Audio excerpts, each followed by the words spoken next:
purpose is a lot more closer to my heart. We're trying to raise money to fund that cancer research, that piece of equipment, that hospice. I feel incredibly grateful to be doing this role. Part of what we do is half accountancy and half psychology. You've also, in that environment, really got to bring people on a journey and make people believe in what you're trying to do. So you said the problem is part financial and part people. How do you manage a larger organization restructures where, it is forced upon people? The key for me was always to be authentic with people, treating people with respect, being honest with them. Saying yes to them is not going to help them. Fixing things for them is not going to help them all the times. We live in one of the richest states in the world, but there's a lot of families doing it incredibly tough at the moment.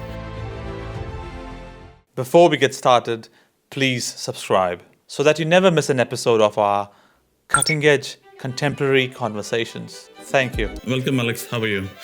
I'm great, Dev. Thank you so much for having me. Thank you for coming around, and we'd love to understand your story and listen to your story. Could you please talk more and tell more about your comings from England?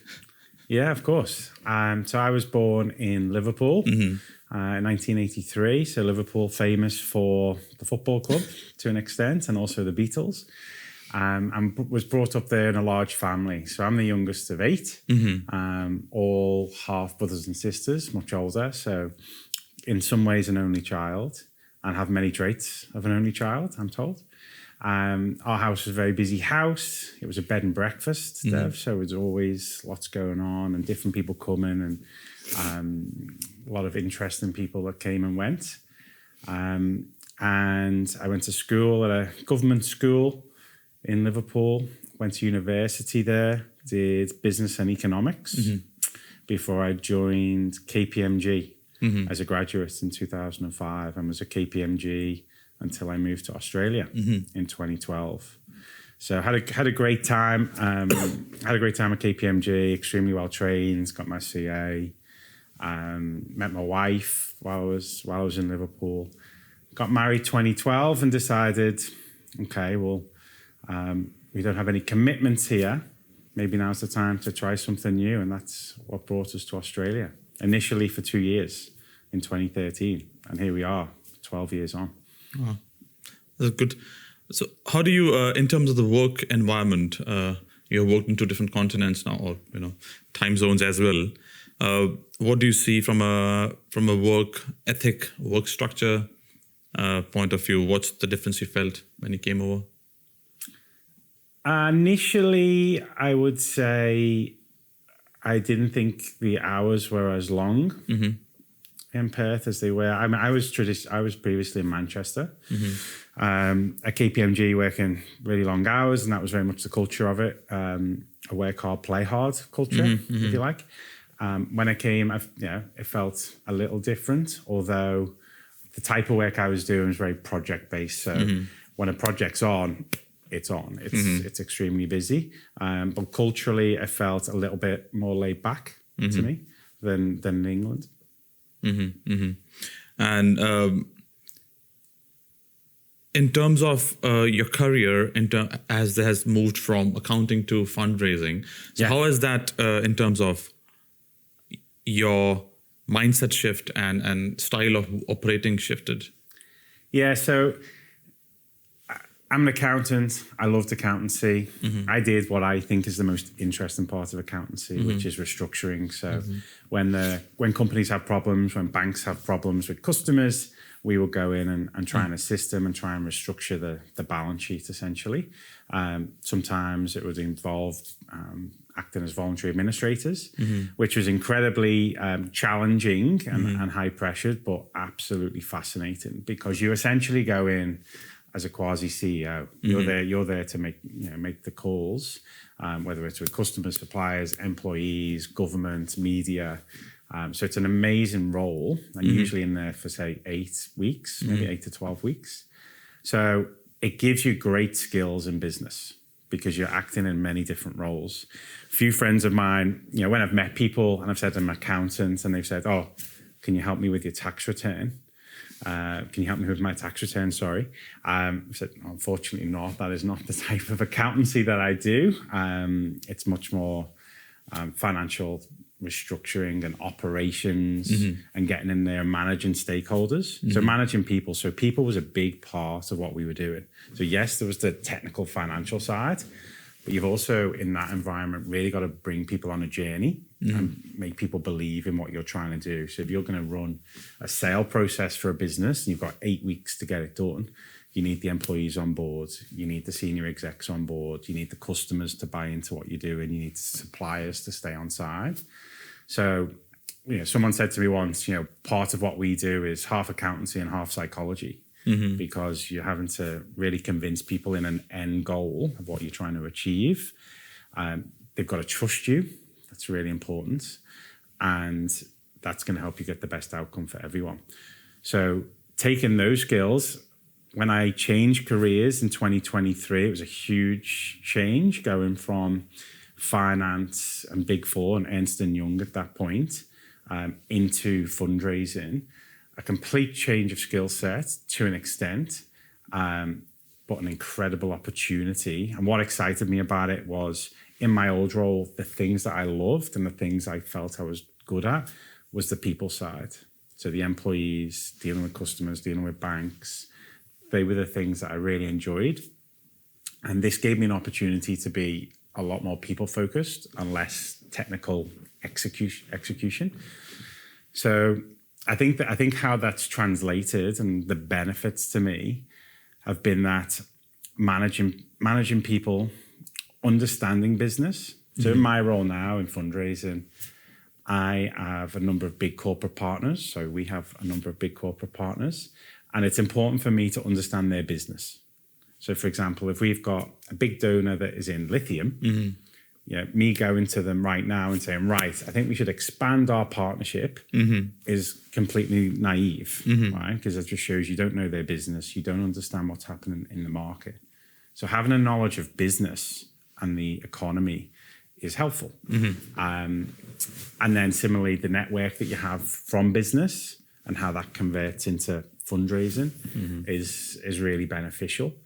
I think also when you think of purpose, so the purpose of what we were doing previously in finance was very financial driven, and you're trying to get the best outcome, right? So it's the best outcome for the bank or the best outcome for a group of creditors that have been left with this unfortunate situation. Now the purpose is a lot more closer to my heart, which is we're trying to raise money to fund that cancer research, that piece of equipment, that hospice. So it's a lot easier for me to connect with what I'm doing every day because we're in PCH every day, so we see it. So yeah, it's. I feel incredibly grateful to be doing this role. I tell everyone I think I've got the best job in the world. I get to meet really interesting people, tell them about what we do, understand their stories, understand their backgrounds, understand what their passions are, and see if we can marry the two together. And maybe we can't. Maybe their passion is homelessness, for example, and they really want to make a difference in homelessness. And that's not necessarily something we can do through the Children's Hospital Foundation, but maybe I know someone, a homelessness charity, and I can refer them into there. So they're still being philanthropic. There's an opportunity for them to connect to what their passion is. Coming back to when you were doing the restructures, you said the problem is part financial and part people. And as you deal with people and you want to take them on a journey, as you said, bringing them all together on the same page with one single pitch, probably, or multiple pitches too, why, multiple whys. Yeah. So how do you manage a larger organization restructures where, it is forced upon people that's we are doing. We have 8 weeks to move. How do you, in that scenario, how do you subtly and softly support people's transition? Yeah, I mean, it's incredibly hard. And it's not something that doing an accountancy degree or doing your CA is going to prepare you for. There's a lot of people skills involved. the key for me was always to be authentic with people. So people know if you're spinning them a line, or you know, people are not stupid. So we would go in and we'd be very honest with people in the front and say, look, this is our plan. This is why. We'll be very clear. There's a risk that this doesn't work. And if it doesn't work, these are the outcomes. But we all need to get on the page to go this way. All we can do is promise to them we'll keep them updated, we'll communicate with them, and we'll work round the clock to get the best outcome for them. But I think treating people with respect, being honest with them, people in that situation understand generally it's not your fault. You've been brought in to fix the problem. They maybe have some grievances with the directors or the previous board. But if you're honest with people, in my experience, in the majority of cases, they can get behind it. In larger organization, when you talk about being authentic and being clear with your plan, how do you bring that plan down to at the frontline level? How do you make it more simplistic? Will that be a challenge in those scenarios? Yeah, it's a challenge. So there's different layers, right? So firstly, you'll have to agree a strategy with the existing directors if they're staying on board. Sometimes they are, sometimes they're not. Sometimes some of them are. You agree the strategy. You'll often have to agree that strategy with a funder, with a bank, private equity, etc. And then you'll naturally cascade that to, okay, senior management. Let's get in a room where that's 10, 12 people. This is what we're going to do. And we're going to communicate it this afternoon to the staff. Get their feedback, anything that we need to be aware of.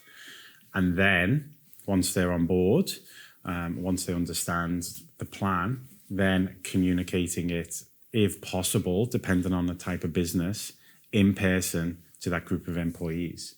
So that might be trying to get 300 employees in a warehouse or in an area to communicate to them in person. It's not always possible, especially on bigger jobs where you've got thousands of employees scattered around the country or the world.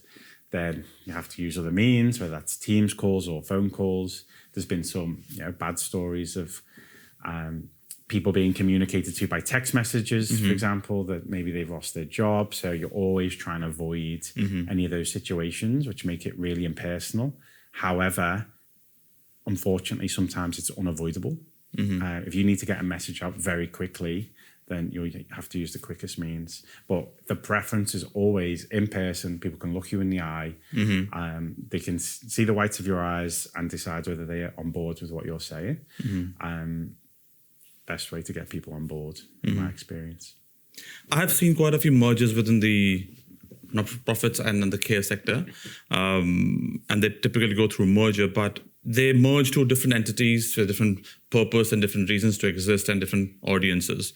They bring two different brands together. And after 6-7 years of mergers, they're still different brands.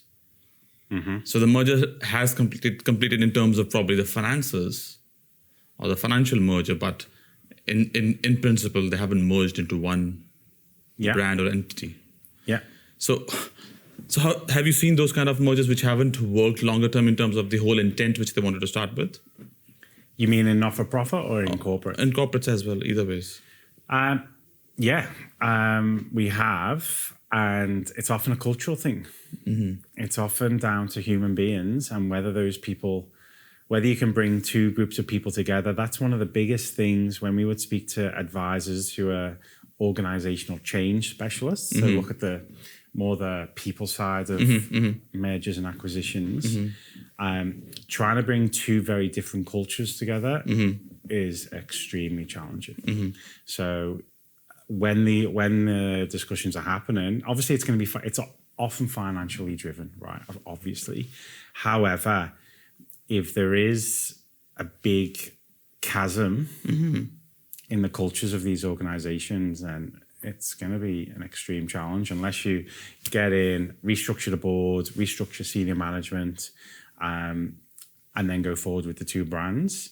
Then it's very challenging bringing two existing, put them together and go, okay, you've now got one balance sheet, but essentially you're two separate businesses. There's risk associated with that, and then often, as you say, sometimes it doesn't work, and they will then demerge, right? They go 3-4 years in, and people have been paid incentives, etc., and that didn't quite work. We're going to go our separate ways again. So I think culturally it's important, and then obviously having the financial side settled properly for success, knowing there's the right investments in place to make it work as well. It's not just about the transaction. It's not just, okay, well, transaction happens, we get paid, or we get paid within 3 years. It's more setting it up for long-term success. As we talked about, the culture trumps the merger or the intention of the management, and the variability of culture also within the organization, which are running for longer term, within different departments, is also multivariate. Yes. And for example, the sales division or the BD division will have a different culture versus the HR / culture division. Yes. So how does organizations exist or work in cohesion when within the same organizations who've been operating for multiple decades operate with multi-subcultures? They operate with great difficulty. And there's a lot of tension within there.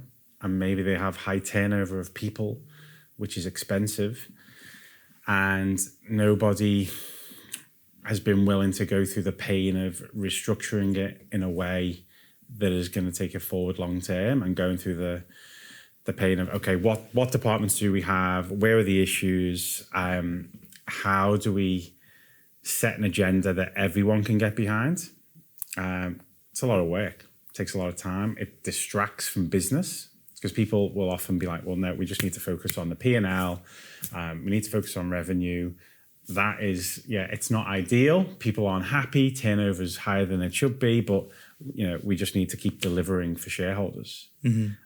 So it takes probably the financial situation.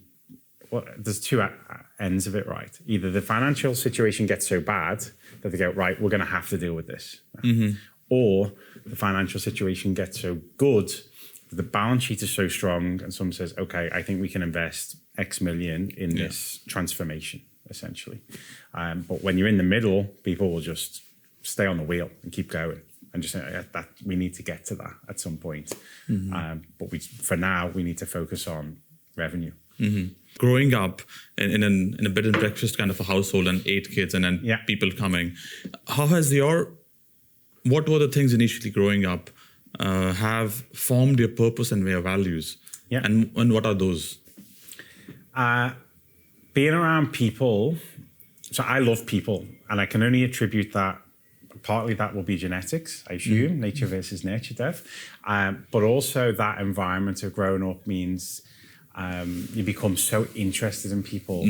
And I was the youngest of a lot of children, so I was hanging out with adults a lot from a young age, and was engaging in adult conversation, which I loved. I remember being the kid, just wanting to sneak in and hear what the adults were saying, and engage with that chat. I think where we were and the way my mum and dad were, kindness was a big part of that as well. So you'd have anyone in, right? If anyone was struggling, you would, your door was always open. Being in bed and breakfast, we had people coming from around the country, sometimes with, for medical reasons, for example.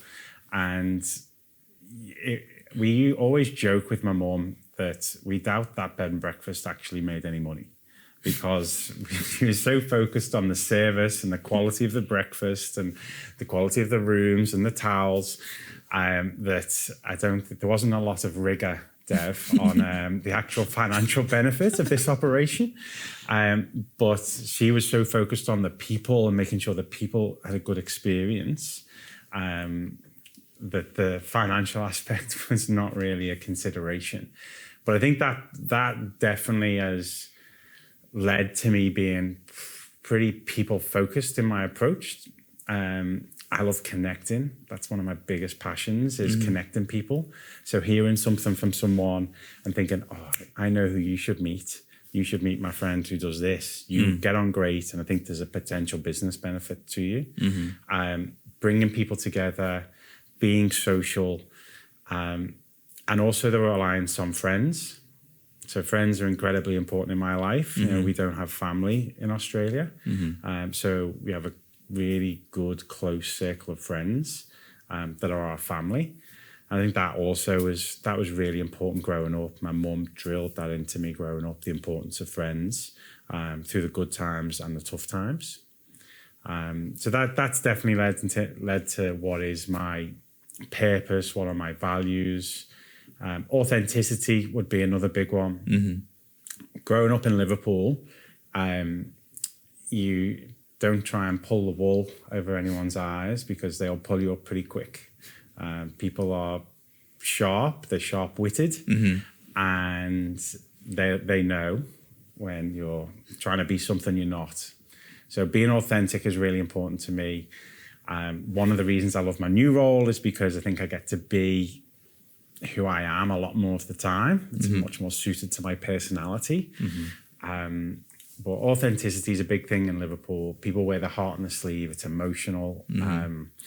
But it's an amazing place and great humid as well.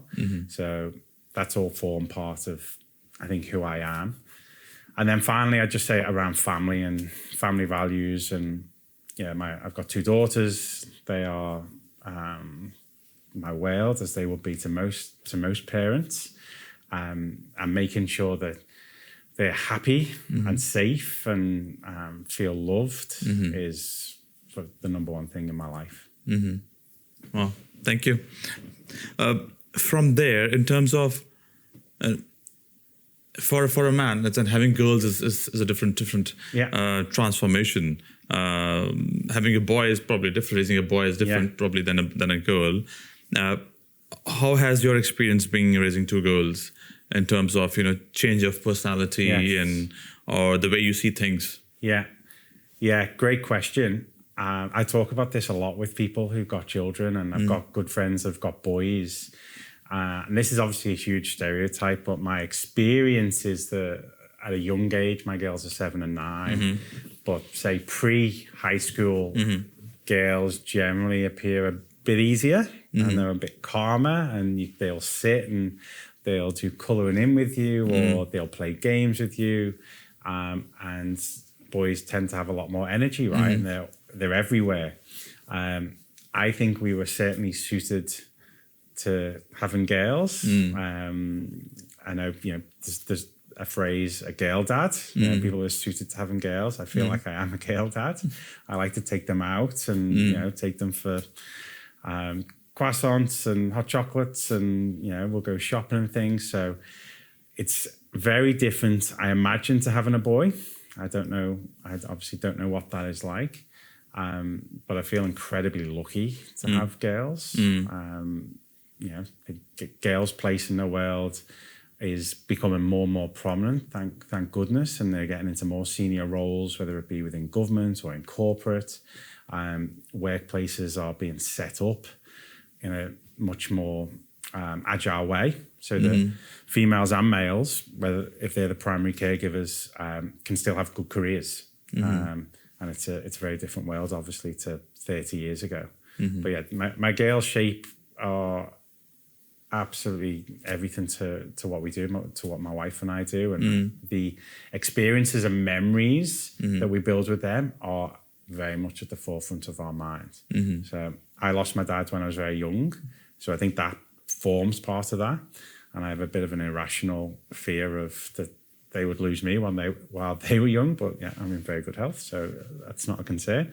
But yeah, making sure that we absolutely savor this time, that we make the most of the weekends, that we get away on holidays, we make those memories is absolutely critical to us. Barney and I have a 6-year-old, and then we go on, Friday afternoon. Sometimes we just, when I pick her up from school, and we go to the city for a walk. Yes. And have a baby chino and muffin. That's as simple as that. But just a simple activity of going for a walk in the city. And I think people are more happier on Friday afternoons in the city. Best time of the week, Friday afternoon. to go for a walk. So I love those walks, and it's just a bit too fun as well. And you can buy a few things here and there. But the whole idea is to go out for a walk and just have a good fun time.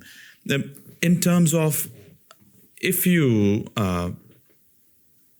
the intention is yes to raise girls, keep them safe, but what do you think about in terms of preparing your kids to be good thinkers, to critical thinkers, and then solve problems and then engage with problems and then start responding, not just follow the orders, but to understand the problem and ask questions. How do you create that sense of curiosity? Yeah, it's hard. It's something that we try to be conscious of. We don't always get it right, but trying to not spoon feed them solutions to things. So if they've got a problem or this has gone wrong, try to, okay, well, how are you going to fix that? Not go, okay, dad will do that or mum will do that. Trying to get them to come up with solutions. Also, saying no to them as well is really important. I think kids don't hear no enough. And as I say to them, and I'm sure they don't understand, but in your life, you're going to hear no a lot. When you start working, it's not There's more yes. no's than yeses. There's more no's than yeses. So we need to prepare them. One of our key roles, right, is to prepare our kids for adult life. And saying yes to them is not going to help them. Fixing things for them is not going to help them all the time. So we need to try and get them to build resilience. As you say, think for themselves, be problem solvers, be creative, not be sat on a device all day. It's really important. So I think trying to give them a bit of independence. I like to give them independence. I'll tell them, you've got to walk to the neighbours and take that thing. Like, oh wow, okay, I've not done that before. We'll make sure it's safe, but I like to try and push them a little bit. So if we're in a cafe and they say, "Oh, Dad, can I have a piece of banana bread?" So yeah, you have to go and order it though. Like, I don't want to. You won't get it. You've got to order it. But so trying to get them out of their comfort zone, get them interacting with people, getting them to think. That's all really important to us. Don't always get it right. Yeah, obviously. I think I know. Everybody, you're a first-time parent, so you're not trained. There's no school of parents. There's no degree you get into parenting. You learn on the go. The part of the parenting is done at house, and part of the parenting probably or educating is done in the school. Yes. So how do you see the current education system, preparing our kids for the future? Yeah, it's a good question. I mean, education comes up a lot, especially living in Perth. Right? People like to talk about education. They like to talk about high schools, which high school the kid's going to go to. So it's always a topic of conversation. Our experience of the girls' school has been really positive in terms of how they've come on. One of them doesn't really need any support and does really well. One of them needs that a lot more help, and she's had a lot of support from the school. So from that aspect, that's been good. In terms of the values that they're learning, obviously that's changed a lot in the last 20 years. There's a massive emphasis on kindness. It's a huge part of what they're being taught, which I'm completely in favour of.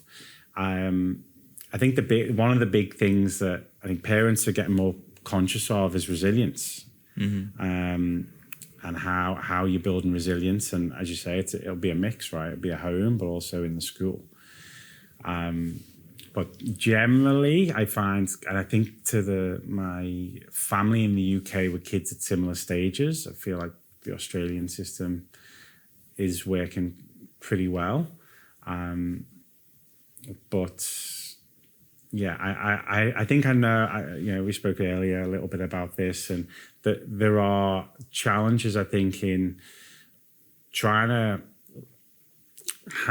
teach the kids that kindness is absolutely key, right? And inclusivity is key. But also trying to let them learn about resilience and things going wrong, and you're not always going to win, and you're not going to get a medal for being fifth. There's that balance is really important. I know some people feel like we've gone too far one way. that's something that, if the school aren't delivering exactly in line with what we believe, then that's something that we need to address as parents. And we need to talk to the children openly about if they're hearing something that we don't agree with. But generally, our experience has been positive. And I believe parents are primary educators of the kids.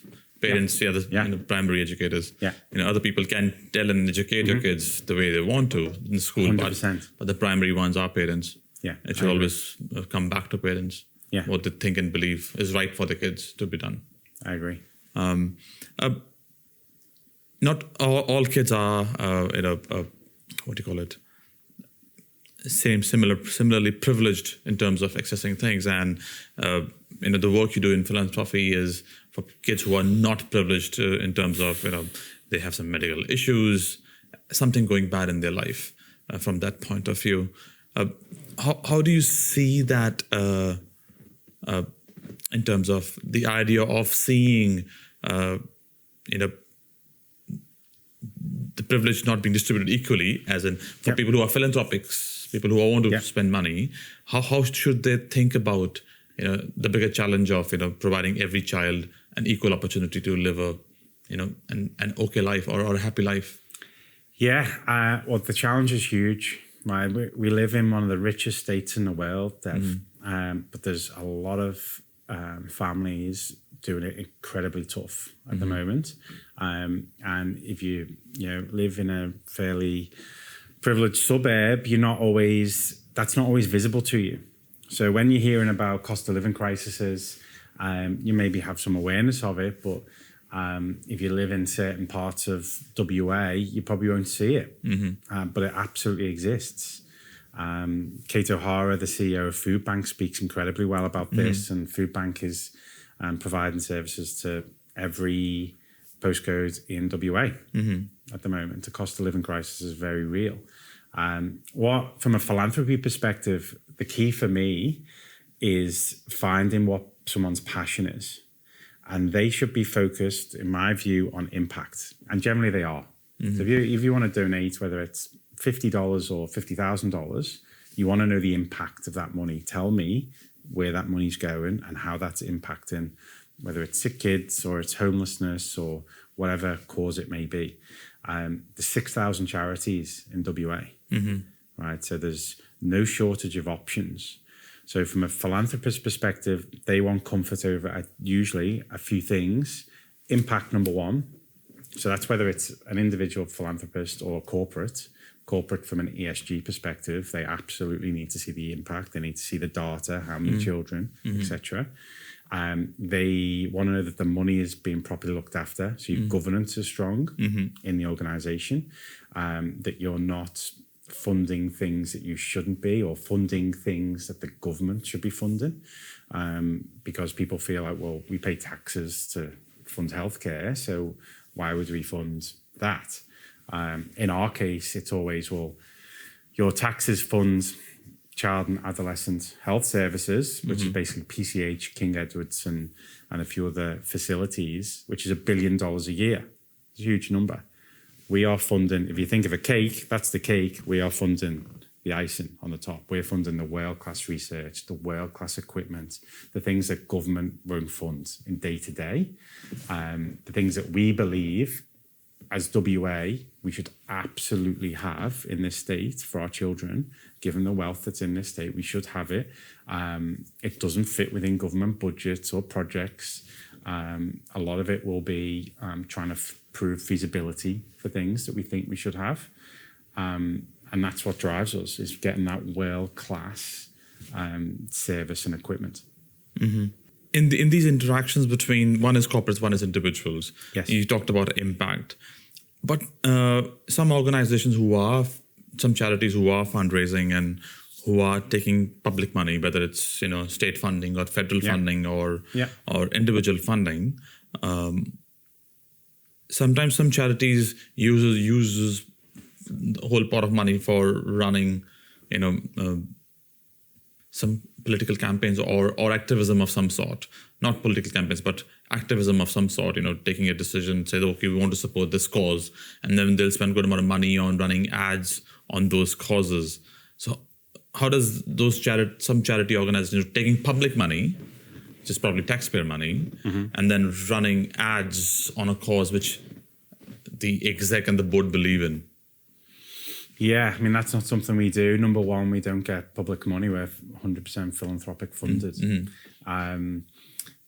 That would be, that comes down to transparency as well. People need, if people are donating or government are putting money in, which is taxpayers, then there needs to be a really strong level of transparency of where that money is going. If someone is spending money on a charity or organisation, or spending money on billboards for a certain cause that isn't, and someone who donates to that or is looking at that and thinking, how is that related to impacting that cause? Then, there's some serious questions to answer. I think of our organisation and how conscious we are of where the dollar goes. That just would never, that just wouldn't happen. We have pretty strict governance over how all the money is spent, over what we would say publicly about certain issues. But any charities doing that, that's quite bold of them, I would say. Do you think more governance is within the charity space, is self-governance, or is it very structured by ACNC? Yeah. It's more of self-governance. You self-decided that, I will be, measuring myself to the highest ethical standards and governance standards. Yeah, so I suppose there's versus enforcement of those standards. Yeah, but ACNC will enforce. ACNC will review financial accounts that are provided, and if there's questions, those questions will have to be answered. Obviously, you have external auditors as well, so you have a credible auditor who's from a financial perspective, and then there's also Fundraising Institute of Australia as well. And your donors. So donors look at accounts. Donors will say, okay, so I checked your accounts and this was your revenue and these are your expenses. Can you talk me through those expenses? Like sophisticated philanthropists and corporates will do that. So you've got to be accountable to them, and you've got to be able to justify the expenses you're incurring, what your revenue is, and therefore the difference. In a business perspective, it's profit, but from our perspective, it's impact. Revenue less cost equals impact on kids. So there's a few different areas of it. I suppose I was at an AICD lunch months ago, and it was all board directors of not-for-profits. I was the only non-board director. And there were quite a few complaints around the amount of governance that exists and red tape, which makes it really hard. And often these directors are voluntary. So, for example, our directors are voluntary. They're not paid. They do it because they believe in the cause. So from a red tape perspective, the less, obviously, the better, we would always believe. While maintaining that strong governance and that accountability, whether it be to ACNC and your donors. For people who are, recently becoming millionaires, they found... Have you got news? No.